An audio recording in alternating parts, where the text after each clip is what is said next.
আর প্রিয় স্নেহের 2025 সালের নতুন বছরের নবম শ্রেণীর ছাত্রছাত্রী বন্ধুরা, আশা করি তোমার সবাই ভালো আছো। আজ আমরা যে বিষয়টি নিয়ে আলোচনা করব নবম শ্রেণীর সেকেন্ড সামেটিভ অর্থাৎ দ্বিতীয় পর্যায়ক্রমিক মূল্যায়নের জীবন বিজ্ঞানের সিলেবাস, প্রশ্নকাঠামো এবং নমুনা প্রশ্নপত্র নিয়ে। প্রথমে তোমরা সিলেবাসটা দেখে নাও কী কী বিষয় তোমাদের সেকেন্ড সামেটিভ অর্থাৎ দ্বিতীয় পর্যায়ক্রমিক মূল্যায়নে থাকবে।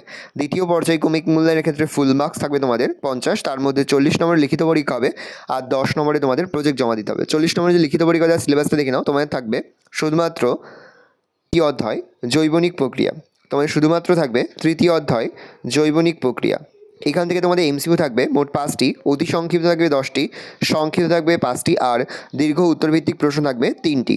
এই রয়েছে টোটাল তোমাদের 40 মার্কের প্রশ্ন কাঠামো। ভালো করে তোমার প্রশ্ন কাঠামোটা দেখে নাও। এবার আমরা নমুনা প্রশ্নপত্রটা দেখে নেব। সরাসরি স্ক্রিনে তোমরা নবম শ্রেণীর জীবন বিজ্ঞানের কোশ্চেনটা দেখতে পাচ্ছ। ফুল মার্কস তোমাদের রয়েছে 40 আর সময় তোমাদের রয়েছে 1 ঘন্টা 30 মিনিট। একে থেকে রয়েছে সঠিক উত্তর নির্বাচন করে লেখো যে কোনো 5টি, প্রতি বসতে মানে 1 করে 1 × 5 = 5। প্রথম, সালোক সংশ্লেষ কার্যবর্ণালী হলো বর্ণালীর নীল ও লাল অংশ। সপুষ্পক পূর্ণ মৃতজীবী হলো উত্তরে মনোট্রোপা। স্পাইরাকল দেখা যায় যে প্রাণীদের, সেটি হলো উত্তরে ফড়িং। পত্ররন্ধ্র খুলতে সাহায্য করে MGCA কে না এফি, উত্তরে কে। সুস্থ মানুষের স্বাভাবিক হৃদস্পন্দন কোনটি তা চিহ্নিত করো, উত্তর হবে মিনিটে 72 বার। যে উৎসেচক সন্ধান প্রক্রিয়া ঘটায় সেটি হলো জাইলেম। রক্তে আরবিসি এর পরিমাণ বেড়ে যাওয়াকে বলে লিউমোরিক পলিসাইথেমিয়া, অ্যানিমিয়া, পারপিউরা, উত্তরে পলিসাইথেমিয়া। দুইতে রয়েছে একটি বাক্যতে যে কোনো দুটি, প্রশ্নের মান 1 করে 1 × 2 = 2। প্রাণীকোষে সালোক সংশ্লেষ হয় না কেন? প্রাণীকোষে ক্লোরোফিল না থাকায় সালোক সংশ্লেষ হয় না।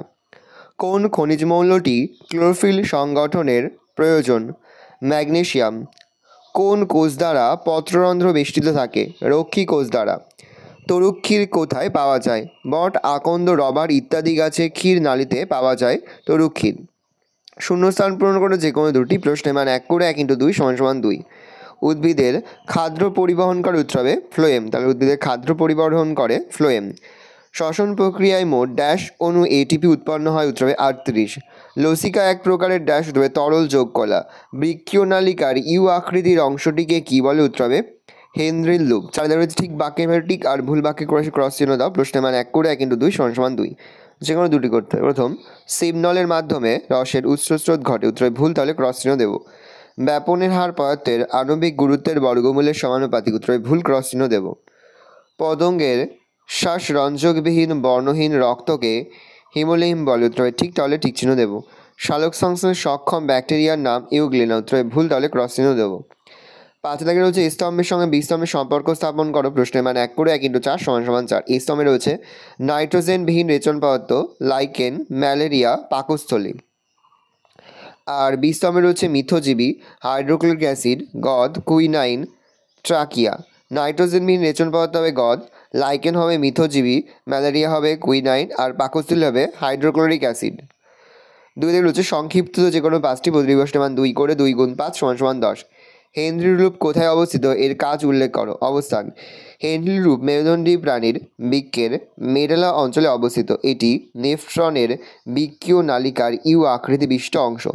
কাজ: এই অংশে নেফ্রনের পরিশ্রুত তরলের প্রয়োজনীয় উপাদানের পুনঃশোষণ ঘটে। সিস্টোলিথ বলতে কী বোঝো? সিস্টোলিথ হলো ক্যালসিয়াম কার্বনেট দ্বারা গঠিত এক প্রকার উদ্ভিদ রেচন পদার্থ।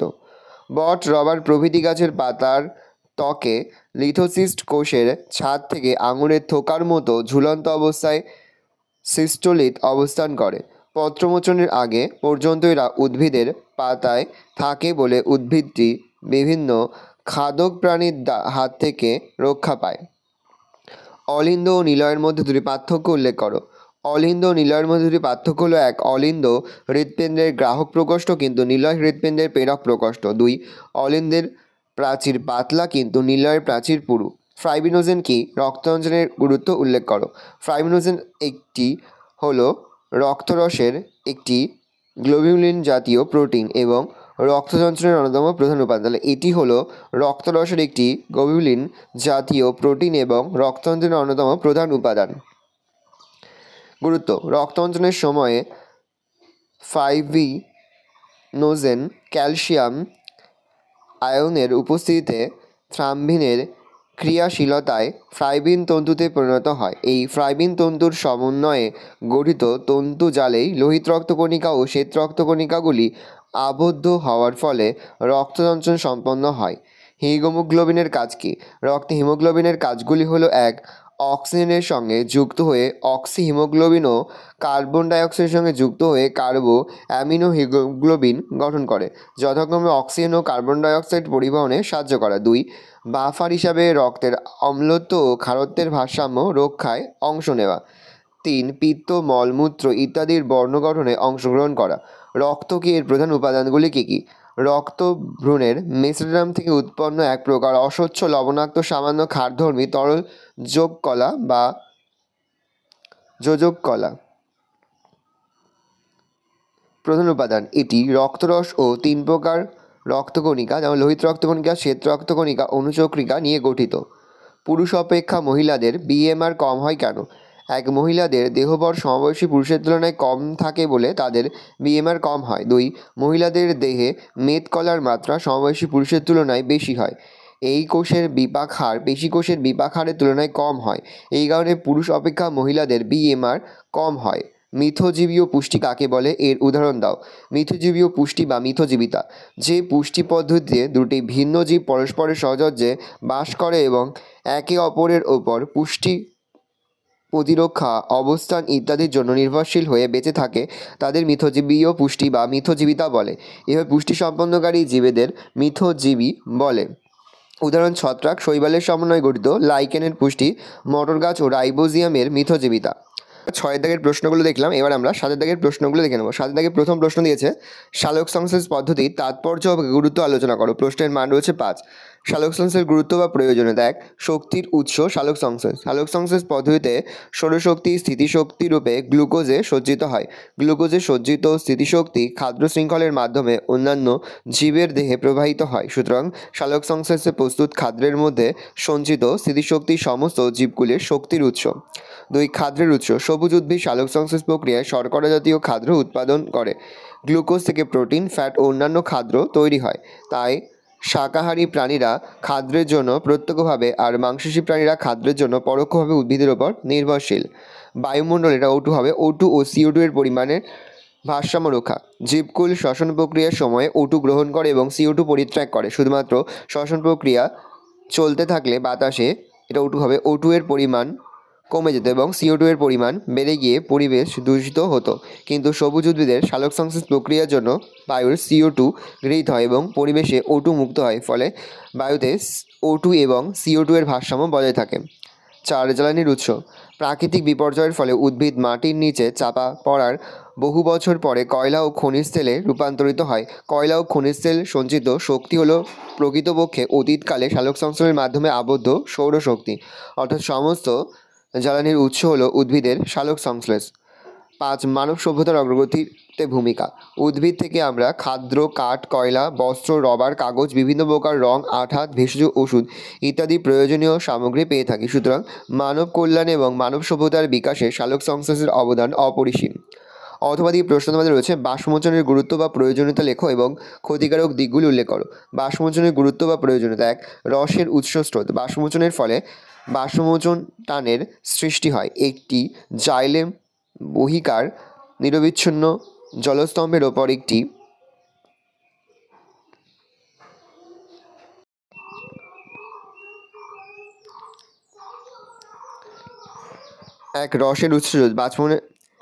রসের উৎস স্রোত। বাষ্পমোচনের ফলে বাষ্পমোচন টানের সৃষ্টি হয়। এটি জাইলেম বাহিকার নিরবিচ্ছিন্ন জলস্তম্ভের ওপর একটি টান সৃষ্টি করে এবং জলস্তম্ভকে ওপরে তুলতে সাহায্য করে, অর্থাৎ রসের উৎসের অন্যতম কারণ হলো বাষ্পমোচন। 2, উদ্ভিদের তাপমাত্রা নিয়ন্ত্রণ।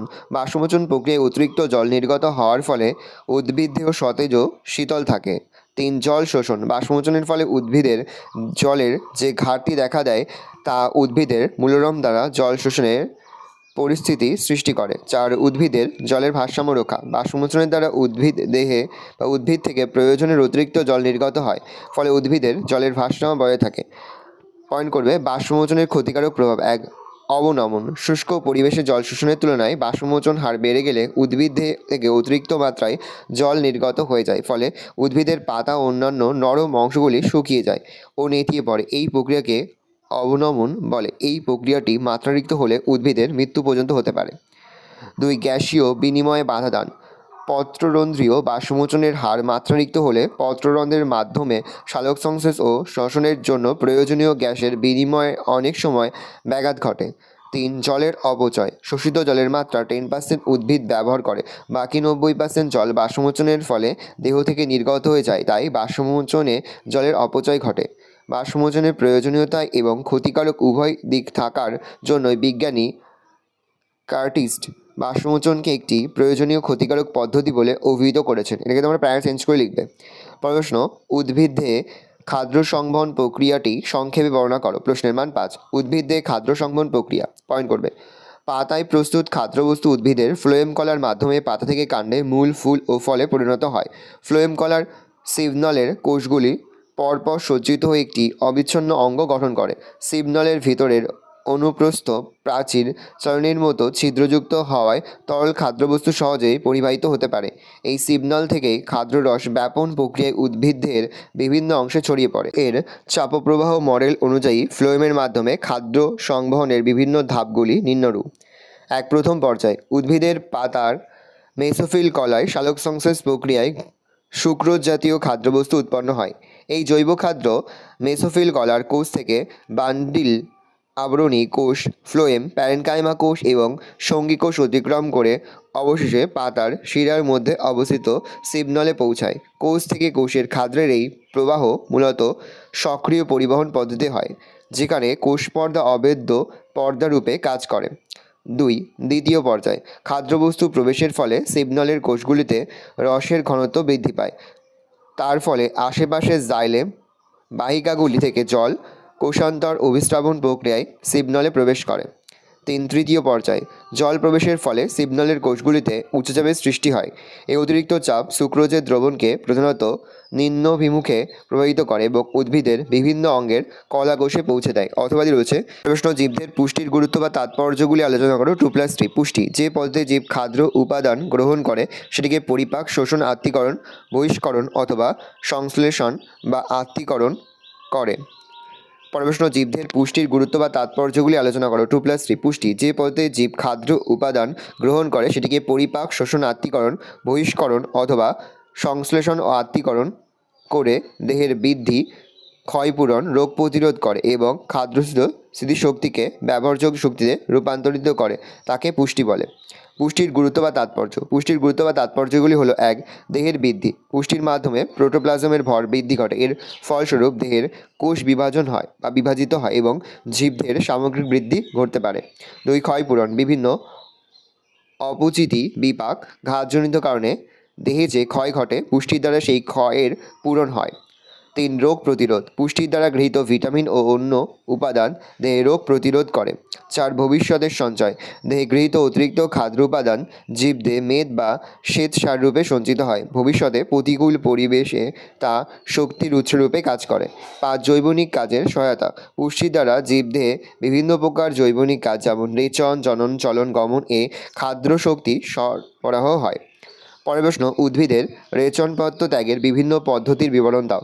উদ্ভিদের রেচনপত্র ত্যাগের বিভিন্ন পদ্ধতি। উদ্ভিদের সৃষ্ট রেচনপত্র দেহ থেকে নিষ্কাশনের জন্য কোনো সুনির্দিষ্ট রেচন অঙ্গ থাকে না। বেশিরভাগ উদ্ভিদ রেচনপত্রগুলিকে অদ্রাব্য ক্লাসরূপে দেহকোষে সঞ্চিত রাখে এবং সময়ে সময়ে বিভিন্ন উপায়ে দেহ থেকে তা বর্জন করে। উদ্ভিদের রেচনপত্র ত্যাগের প্রধান পদ্ধতিগুলো হলো: 1.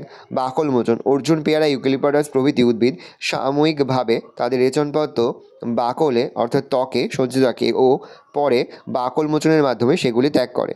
2. পত্রমোচন। বিভিন্ন উদ্ভিদ তাদের রেচনপত্র পাতায় সঞ্চয় করে রাখে এবং সময়ে সময়ে তা বা বছরের নির্দিষ্ট ঋতুতে পত্রমোচন করে পাতায় সঞ্চিত রেচনপত্র ত্যাগ করে, যেমন চা গাছের পাতায় ট্যানিন নামক রেচনপত্র সঞ্চিত থাকে। 3. ফলমোচন। লেবু, তেঁতুল, আপেল প্রভৃতি গাছ তাদের ফলের ত্বকে রেচনপত্র সঞ্চিত রাখে এবং ফলমোচনের মাধ্যমে রেচনপত্র ত্যাগ করে। এছাড়াও অন্যান্য উদ্ভিদ এর রেচন পদ্ধতিগুলি হলো: 1. উপক্ষার সঞ্চয়। প্রোটিনের বিপাকে সৃষ্ট তেতো অ্যালকোহলে দ্রাব্য নাইট্রোজেন ঘটিত রেচন পদার্থ হলো উপক্ষার এবং অ্যালকয়েড যেমন রেজারপিন, থেইন প্রভৃতি এগুলির ভেষজ গুরুত্ব অপরিসীম। তরুক্ষীর নিঃসরণ বট, আকন্দ, ফণিমনসা ইত্যাদি উদ্ভিদের কাণ্ড বা পাতায় তরুক্ষীর সঞ্চিত থাকে। তরুক্ষীরের বিভিন্ন প্রকার রেচন পদার্থ দ্রবীভূত অবস্থায় থাকে। এইসব উদ্ভিদ কোনো কারণে আঘাত পেলে তরুক্ষীরের দেহের বাইরে নির্গত হয় এবং সেই সঙ্গে তাতে দ্রবীভূত রেচন পদার্থেরও অপসারণ ঘটে। 3 দিয়ে পয়েন্ট করে রঞ্জক নিঃসরণ। পাইন গাছের কাণ্ড, শাখা প্রশাখা ও পাতার রঞ্জননালীতে জলে অদ্রবণীয় এক প্রকার জটিল রেচন পদার্থ সঞ্চিত থাকে, একে রজন বলে। কোনো কারণে উদ্ভিদ আঘাতপ্রাপ্ত হলে রজন রূপে রেচন পদার্থ নিঃসৃত হয়। গাদ নিঃসরণ বাকল, সজনে প্রভৃতি গাছ কাণ্ডের ত্বক থেকে আঠা বা গাদ নিঃসরণের মাধ্যমে রেচন পদার্থ ত্যাগ করে। পুষ্পমোচন কোনো উদ্ভিদ ফুলের ভিতর তাদের রেচন পদার্থ সঞ্চিত রাখে। ফুল প্রস্ফুটিত হওয়ার পর ফুলের বিভিন্ন অংশ ঝরে পড়লে সেগুলির সঙ্গে সঞ্চিত রেচন পদার্থ অপসারিত হয়, যেমন লবঙ্গের ফুল। জলমোচন আলু বা টমেটো জাতীয় উদ্ভিদ পাতার হাইডাথোর এর মাধ্যমে বিভিন্ন রেচন পদার্থকে জলে দ্রবীভূত অবস্থায় দেহ থেকে পরিত্যাগ করে। অথবা রয়েছে মানব হৃৎপিণ্ডের লম্বচ্ছেদের চিত্র অঙ্কন করে হৃৎপিণ্ডের মধ্যে রক্ত সংবহন ব্যাখ্যা করে। এটা তোমরা টেক্সট বইয়ে পেয়ে যাবে, তোমরা কিন্তু অবশ্যই সেখান থেকে চিত্রসহ পড়ে নেবে।